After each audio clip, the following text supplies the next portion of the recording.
sandok nalulungkot din ako. Pero, di ba gano'n naman ang buhay? Tuloy lang ang buhay.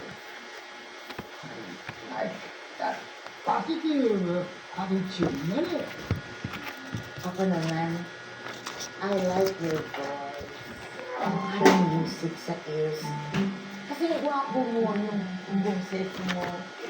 Ano ba? Hindi sila. Long pasensya na po pala sila ngayon. Hindi nga. Dok, sige na. Sige na. Magsalita ka. Gusto ko marinig yung boses mo. I like that attitude na rin. Ang ganda talaga. Ang wapo mo talaga yung boses mo.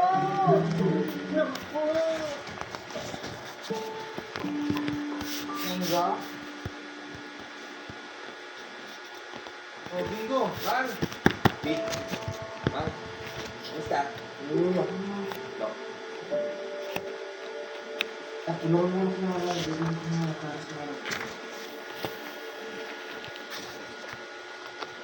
I just wanted to be a part of GLC so that I could gain their trust and do whatever the hell I want.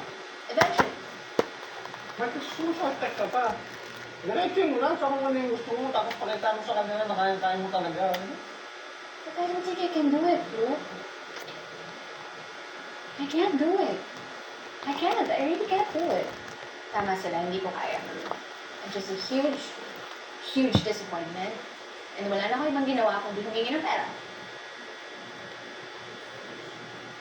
Bye! Okay. Explore ko sa'yo yung mga sikreto ng mga katulad kong nasa laylayan.